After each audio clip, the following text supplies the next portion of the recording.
Eh bien, salut tout le monde, c'est Claude et aujourd'hui, on va faire la première vidéo concernant les analyses d'édition collector, qui est un des sujets pour lesquels je voulais faire cette chaîne, que j'ai mis bien trop de temps à faire. Et donc, on va tout de suite commencer par l'édition collector de Metro Exodus, qui est un jeu que j'attends énormément puisque j'ai vraiment adoré les deux premiers, à savoir Metro 2033 et Last Light. Alors, le sujet de cette vidéo, ça va tout simplement être de regarder le contenu de ces éditions collector.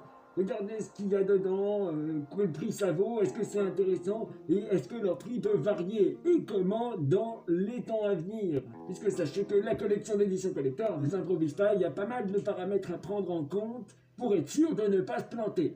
Alors on est parti. Bon, je vais pas faire une analyse détaillée de l'édition collector, tout simplement parce que je l'ai pas déjà pour commencer.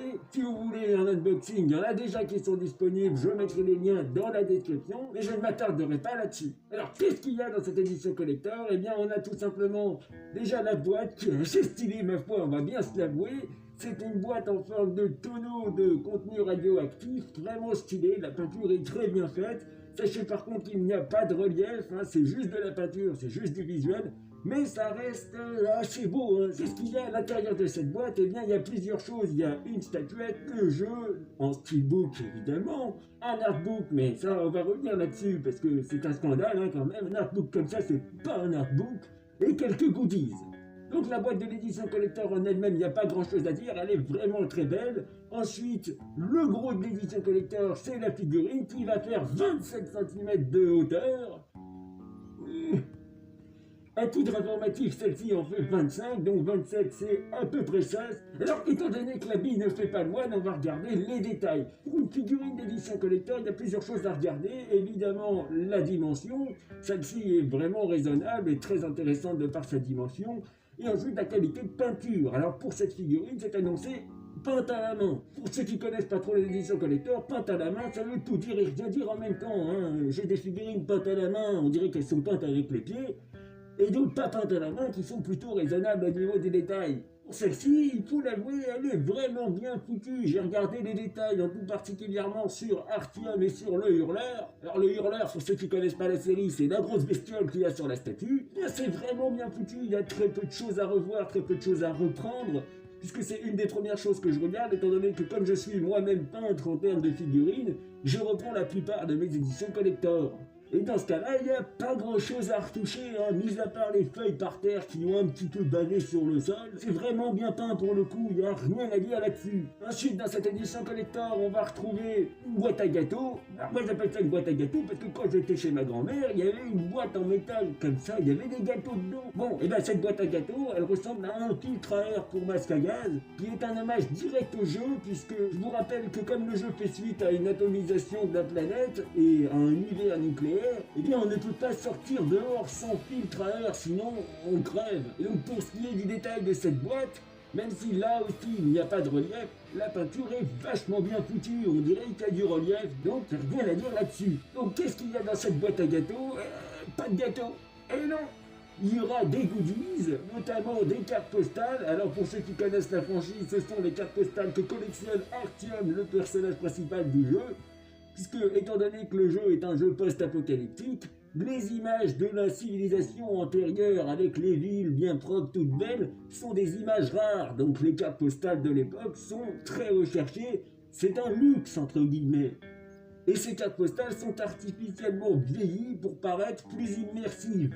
Avec ça, on va trouver des petits goodies à la con, hein, des badges de l'ordre spatial de Metro, avec un dog tag. Mais ça, pour les grands fans de la série, c'est un egg plus ultra, c'est vraiment le petit détail qui fait que c'est intéressant, juste sentimentalement parlant. Ensuite, on a un steelbook. Le steelbook, si vous l'ouvrez, vous verrez un art complet avec le train, qui est, semblerait-il, le hub du jeu, entre guillemets. Et si vous l'ouvrez à l'intérieur, c'est compliqué pour moi, mais bon, je pense que vous voyez ce que je veux dire, vous voyez l'intérieur du train. Bon, ils se sont pas trop cassés la tête pour le trouver, celui-là, mais ça fait son effet quand même. D'autant que les images ont l'air vraiment stylées. Ensuite, le dernier objet, eh bien, c'est un artbook. Et là, je suis pas d'accord. On n'a pas le droit d'appeler ça un artbook. Un truc grand comme ça, avec des 10 pages dedans et des images dessus, c'est pas un artbook. Un artbook, c'est ça, avec un grand format, des punitions, des belles images, des explications. Ça, c'est un artbook. Un truc comme ça, c'est pas un artbook. Tu peux pas me sortir ça comme argument de vente, c'est impossible. J'appelle ça un goodies, moi. Alors pour cette édition collector, sachez qu'elle est disponible dans 2 modèles. Le modèle avec le jeu et sans le jeu. Je comprends pas le principe. Une édition collector, c'est pour jouer au jeu. Et ça, en général, c'est un argument que j'aime pas beaucoup parce que c'est souvent un argument pour monter le prix encore de l'édition collector. Et maintenant, on va s'attaquer au sujet qui fâche. Est-ce que ça les vaut, les thunes? Parce que vu le prix de l'édition collector, on n'a pas tous les moyens de se l'offrir. Il faut bien réfléchir à est-ce que c'est intéressant. Sinon, on se retrouve à des éditions collector avec juste une figurine et des goodies de merde à 300 balles. Arrêtez de nous prendre pour des oiseaux un petit peu. Et bien l'édition collector en elle-même ici, eh bien pour la première version, elle sera disponible à 180 €. C'est quand même énorme. Alors est-ce que ça les vaut? Eh bien en regardant de manière objective tous les composants du truc, le tonneau, étant donné qu'il est à peu près grand comme ça, je sais pas si on voit les mains, mais bon, grand comme ça, et bien si je devais l'acheter à part, je l'achèterais jusqu'à 50 € à peu près, pas plus, hein, parce qu'après c'est un peu de l'arnaque. Ensuite, la statuette, quand on voit le souci du détail qu'il y a et ses dimensions, je dirais que c'est une statuette qui vaut bien 70 €, 70-80 €. Donc rien qu'avec ça, on est déjà à peu près 130 €. Ensuite, le reste, la boîte à gâteaux, bon, bah je dirais... c'est stylé, c'est en référence au jeu, c'est nostalgique, c'est immersif, je dirais à peu près 20 balles, mais pas beaucoup plus. Et ensuite pour les goodies, hormis les cartes postales qui tu pourrais je pense acheter à 10 € les 4, on arrive à 150 balles à peu près si mes calculs sont justes. Pour le reste, les petits goodies en cuir et tout ça, les reliefs sont très bien, c'est vraiment bien foutu. Mais je chiffre tout ça à peu près à 10 € en séparé, hein, si je devais l'acheter en dehors de l'édition collector. On est approximativement à 170 €, ce qui est assez proche du prix de l'édition collector, il y a quand même 20 € d'écart. Mais bon, je vous rappelle que cette édition est sur une saga de jeux extrêmement connue, qui est vraiment magnifique en termes de scénario et de gameplay. Je vous rappelle que c'est adapté du livre Metro 2033, 2034, 2035, que ce jeu est tout particulièrement attendu par une grosse communauté de gamers, et qu'en plus de ça, l'édition collector est limitée à 4000 exemplaires, et ça c'est pas rien, donc c'est un gros argument de vente. Ça par contre, ça je note, ça je suis d'accord. Ça tu peux faire monter le prix avec ça comme argument pour les collectionneurs. Donc 180 balles, est-ce que c'est pertinent ou pas? Je dirais que oui. Oui, clairement. En revanche, là où je suis pas tout à fait d'accord, c'est l'édition avec le jeu dedans, parce que c'est plus 180 balles, c'est 275. Je suis désolé, un steelbook, ça a jamais valu 100 €, 70 €. Alors comment tu m'expliques cet écart de 40 € à la fin? Hein? Il sort d'où? Pour les gens qui veulent acheter l'édition collector juste pour la nostalgie et pour l'avoir chez soi, eh ben c'est vrai qu'il faut réfléchir, est-ce que le sentiment du jeu, est-ce que la nostalgie du jeu vaut le reste à payer? Mais on n'est pas ici pour faire du sentimental, on est là pour regarder les choses de manière objective.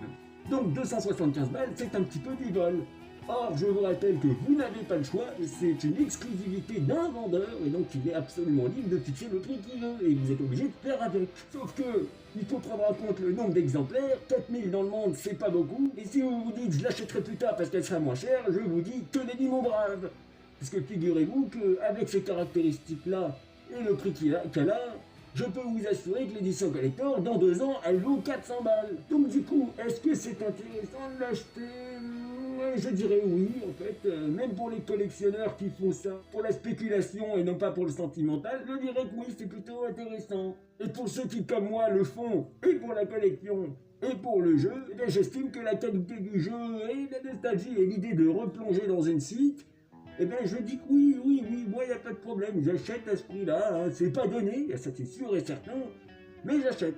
Je vous recommande très fortement d'aller voir la vidéo dans la description, elle vous apportera plus de détails, puisque je ne l'ai pas, moi, l'édition collector, hein. Je ne suis pas un journaliste, je n'ai pas eu de traitement de faveur, mais ça m'a permis de regarder vraiment en détail le contenu de la bête, et de pouvoir mieux vous en parler et vous apporter un avis objectif et de quelqu'un qui a un petit peu d'expérience dans l'édition collector pour vous aider à pas vous faire oiseauter. Eh bien écoutez, je crois que cette analyse d'édition collector est terminée. On va en refaire une, hein, parce que j'ai vu qu'il y avait quelques éditions collector qui étaient sorties, notamment les Final Fantasy XIV Shadowbringer, que je suis pas du tout d'accord. Mais pas du tout d'accord.